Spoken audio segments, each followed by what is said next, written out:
So what is our goal? Our goal is to explore, identify, and work toward institutional conditions in which students of color can thrive, right? And so it's that the focus is how you create these institutional conditions, and that involves student-to-student interaction as well as faculty-student interactions as well. Who's our audience? So for that goal, we are addressing all faculty and all doctoral students, right? Of course, faculty, it makes sense because we're trying to actually mentor and support our students of color better, but we're wanting all students, including the non-students of color, right, to come because you will one day mentor and you will one day contribute to whatever systemic issues that are there as well and whatever environment is there. So how do you make sure you're aware of these issues? What is our chief focus and concern? There are a lot of things that we can be concerned about, but in this series of forums, we are concerned with a very particular thing, and that is white normativity and structural racism. So we're not primarily focused on interpersonal issues. That's not what we're talking about, right? Even though that might happen, we're talking about the context and the structural issues that might make certain kind of interpersonal interaction more toxic than others, right? We're not talking about cultural differences. Culture is important, but in these forums, we're not talking about culture per se, right? So, and we're not talking about increasing diversity in general. That's not what we're talking about. And our framing is Evangelical Academy in the United States. Not because global contexts are important, but because of Evangelical Academy's influence around the world. It's pervasive in in the ways in which white normativity and structural racism function in the U.S. Academy and how that impacts globally as well, right? So, and of course, how that gets internalized and basically gets projected back as well, right? It's because, you know, we have faculty who say, well, look, we have international students here, and they say they don't want the contextual stuff. They want the real stuff, right? They want the real stuff. Well, we will talk about how that occurs, right? How do you get people who basically say who are people of color, so-called, and they want the real stuff. They don't want the people that are contextualized. So that's what we're talking about. Our goal, audience, concerns, and presupposition, and framing. I'll go over to some degree white normativity and structural racism, but we're going to presuppose that. We're not going to go talk about it over and over again because we're trying to figure out how to address that. And there is a website that will actually have a number of articles and books that you can read. And so that's basically where you want to go. And some of the works that we reference in this forum as well, they will be on that website as well, so you can kind of read up on that. What I want to say is that some of the issues that we're talking about, just all of us need to continue to brush up on. Right? I mean, I teach a class called Asian American Identity and Ministry, and it took me a couple of years to make sure not to make some serious mistakes, because just Asian American identity itself is so broad, and just by making a couple of comments, I basically erased like all Southeast Asians, and I was like, that doesn't work. So what I'm saying is it's complicated, and that all of us are on a journey. So given that, this is a picture of white supremacy. We know this. We know historically white supremacy looks like, right? And we know more current pictures of white supremacy. It's blatant, explicit, it's active. But that's not what we deal with on a regular basis. I mean, we do deal with this as well. But we deal with a particular form of white supremacy, or we deal with white normativity. And this is not explicit. This is passive. This is unconscious. What is white normativity? There's a great article called Standard White that is up on the website. If you click on it, you can actually directly get it. It came out like last year, so it's basically kind of there are various terms that people have used over the years: white privilege, white supremacy, whiteness. I think one of the issues with whiteness and sometimes, or even white supremacy, was that it wasn't actually as accurate as what we're talking about. You can say, well, I'm not racist. And white normativity says that doesn't really matter. We're not talking about explicit ideas of white people being better, right? White normativity is talking about white people as cultural, political, economic, physical, and scientific norm. It's vanilla. You don't see it, right? And basically the definition is that white people are people, and the members of other racial groups are people to the extent that they resemble white people. Otherwise, they're freaks or outliers. It's not so much the fact that they're saying white people are better than everybody else. It's just the fact that they're basically generic people. Example. And I learned about this just at Fuller, working. I've been here for 11 years, and I started realizing the fact that we'll say something like this. We'll say a student orientation. Look around you. There's so much diversity, right? Learn about somebody else. Learn about somebody else's culture. And I said, wait a minute. I know for a fact a lot of my Asian American students, they don't know anything about themselves. Their whole education was a pretty much white education. But they're saying, you know all about yourself already, so learn about somebody else. Who am I talking to when I say learn about somebody else? And then I had a lot of students, I'm not going to make fun of students from the Midwest, but I'll just, for example, let's just say we have a white student from the Midwest. Not that all people from the Midwest are like this. They'll say, I don't have culture. I'm so glad I'm surrounded by these people who have so much culture because I don't have any. And I said, well, you don't have any, you're just neutral. He's like, I'm just vanilla. Like, I don't have anything particular, right? This idea of transparency where you don't realize particularly what you are, that's what we're talking about. The fact that I'm an Asian American, whereas a white person can say I'm American. That's what we're talking about. Right? The fact that, I mean, everybody knows, and people talk this way, of course everything's contextual, but what does it mean, the fact that sometimes you don't have to add the contextual aspect? That's what we're talking about, right? Labeling. So white normativity derives great advantage from its ability to operate without drawing attention to itself. It's racialized thought masquerading as objectivity. If you do nothing, if you're just neutral, we're all basically functioning within white normativity, right? White supremacy, we understand that. But nobody here is saying that they're better. They're just saying they're vanilla. Roland Barthes talks about this as this kind of operation as X-nomination, right? He goes, he's talking about bourgeoisie. He says, you know, the middle class basically keep these values by not naming itself. And by not naming itself, it's presented as nature, not history. I was talking about how African Americans being poor. Well, if you erase all history of redlining, right, all historic trajectory, it must be the fact that these people are just like this. That's presented as nature because history is all erased, right? We think about if you erase all colonization, histories of colonization, and just look at what's happening. Well, why are these people fighting with each other? Instead of realizing the fact that British basically played divide and conquer all of the globe. If you erase that, it just seems like people around the world just fight. But we don't realize the fact that there's a historical root to these things. So, one example of white normativity kind of functions, how it functions. So you take fully human, this is because I'm a systematic theologian, fully human, fully divine. Within white normativity means, by default, the fact that Jesus is white. You don't have to say Jesus is white. It just means he's human. But humanness is already filled up in whiteness. So you don't have to say, I believe, like white supremacy would say, I believe in a white Jesus. White normativity just says, well, here's the creed. He's white. I mean, he's human. And then he just becomes white. And that's a lot of times how people function, how this normativity works.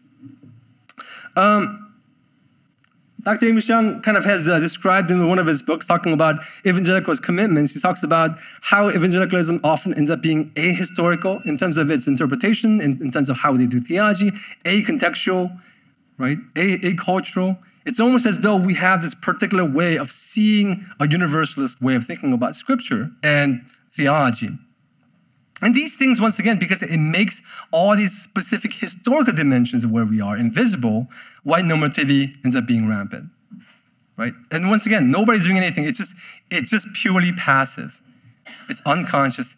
It's just what we do. But the article itself that talks about white standard white gives examples of how even the SATs, it developed from a white supremacist mindset, but now it's given, we don't know the history now. We think about the fact that this is just how we measure IQ. Even the idea of an IQ came from somebody who was actually a white supremacist. What they did was they measured white people and said, that's the smart people. So they went backwards, right? Now, we don't see the history. We just see IQ and say, oh, people of color are not smart. So we erase history and we look at nature. Or even medicine, right? A lot of pharmaceutical companies basically have white men. And they actually make the medicine toward white men. It's one size fits all, except for the fact that some people just don't fit. That's what we're talking about. And once again, this is just purely invisible. If you do nothing, we're complicit. It's not like white supremacy where you're saying you're better, right? So given that, if we include diversity, if we add diversity without touching normativity, you end up having normal theology and freaks and outlier theology. And some of our students said this. They said, this one student said, you know, this one class I took, they had more diverse reading than other classes, but somehow in the class, I felt more othered. Now, how does that happen? Well, if you don't mess with normativity, but add diversity, then you're still adding more freaks, right? I've always wondered why Asian American students don't want to stick out. Well, think about it. Here is good old Calvin. And no busting Calvin. I'm a Reformed theologian. I love Calvin, right? And then here is some strange post-colonial liberal theologian. Okay, that's Asian American theology. That's the choice you have, right? And the Asian American students are like, well, I choose Jesus? I mean, that's literally what they say, because there's no other option in their mind what they're seeing. Are you a freak or are you a normal Christian? And that's a total implicit message that's going on in our classes. What is essential? What is optional? What is universal? What is contextual? That's just all background. Given that, what I really want to talk about in the couple minutes I have here, I want to talk about identity. Now, all of us have our personal identity, and that can actually vary. It's not how society sees us, it's basically how we see ourselves. So, this morning, Jeff Liu, he's an Asian American, Taiwanese American who grew up in the middle of Midwest. So he's like, well, I grew up with these things, right? I didn't grow up like in an ethnic enclave. So his version of Asian Americanness will be very different than my version of Asian Americanness. But that's your personal understanding of identity. But we live in a particular society. And depending on, it doesn't really matter how Jeff sees himself or I see himself, all of us will get lumped as Asian American. Just how racialization works. And racialization, it doesn't mean we're just being reduced. Well, some of us are, because I had a colleague, and I said, well, you're white. And the colleague said, well, at Fuller, I hate that. And I was like, but you are, right? I'm not saying this is all of who you are. I'm just saying this is a part of who you are, right? And I'm not taking away your German roots. I'm not taking away your history, missionary, whatever. I'm saying this is part of who you are. So you have to acknowledge this thing, right? So, and then there's an institutional way of thinking about it. How does the institution see you? And what is your academic identity? I'm trying to organize this a bit. And I'm going to try to focus on the academic identity and the institutional identity and give you an idea. So every scholar and every student here that we mentor and every student that studies here, when they go somewhere else, so even when they go to like AAR or whatever, or SBO or other conferences, they will have their research or expertise identity, right? I'm a Bart scholar or whatever, right? So, and then they'll have the confessional identity. I'm a Reformed theologian. That's for every single person. No matter what your, every single scholar. But for minorities, right, including women, you'll have your national ethnic identity. And that would be noticed, right? And why I say that, why I say it's noticed is that institutions count diversity, and you count.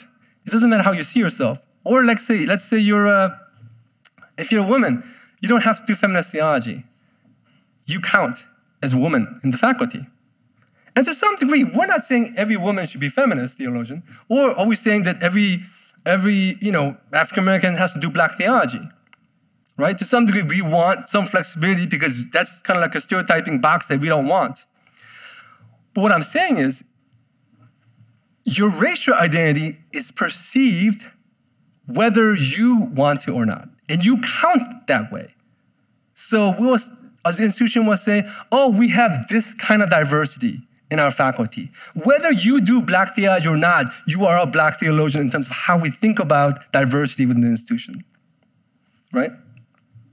And if you don't have a lot of racial minorities, you will become a representative, whether you like it or not.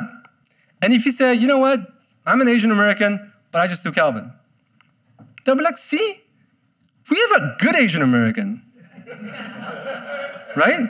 We have a good, and this person doesn't value that. And because by default you're representative, you end up impacting the institution. This is what other people don't understand. Like, we're not saying every single Asian American should do contextual work, but you end up being a racial representative whether you like it or not. And that impacts the institution. So the institution ends up saying, are you a good or angry minority? Without a doubt, that is what's going to happen. The question is, how do you navigate this, right? Are you a normal scholar or a contextual scholar? Right? Now, these are just burdens that students of color have to carry, and the question is, are we preparing our students well? Are we mentoring, are we interacting with students well? Because without a doubt, this is their experience, right? So what does this mean? Well, in terms of academic identity, there was a whole question about should, before a lot of faculty mentoring me said, long time, like 20 years ago, you had to establish yourself as a scholar of certain thing, normative theology, before you do anything contextual. Otherwise, your career is doomed. So Samuel Lee, he said, I had to establish myself as a Edwardsian theologian. And then, literally after 20 years, maybe I'll do something Asian American. He told me, he said, it's getting better, so you might be able to just do Asian American theology and still be okay and get hired. But this is part of the question. Another scholar told me that, I really want, this is a young scholar, he said, a New Testament scholar said, I really wanted to write something on Asian American New Testament work or whatever, but literally every single person around me said, don't do it. That'll be literally career suicide. You will be pigeonholed and, you won't be able to do anything. The book publisher said that, all his colleagues said that. I think things are shifting, but once again, these are the questions you have to ask, right? Joel told me, look, you really need to make sure that you're teaching normal class. I mean, he's trying to help me out, right? He's like, if you don't do this thing, you won't be hired anymore. How you are as a scholar, it'll be too narrow. You can't just teach Asian American stuff. And Joel's been obviously absolutely supportive, so I take all that stuff. But this is the thing that we have to think about, right? And institution identity, the question is, well, if you're a representative, you might be pulled in to do representative work, diversity council or whatever, pictures, catalogs or whatever, right? Are you compensated for that? Because that's time, right? That's time and energy. How do you navigate that? People have said, well, do we navigate or do we subvert? Things aren't going to... The question is, do you want a job? Really, do you want a job? And because work within an institution is long-term, it's not short-term, it's not purely activist.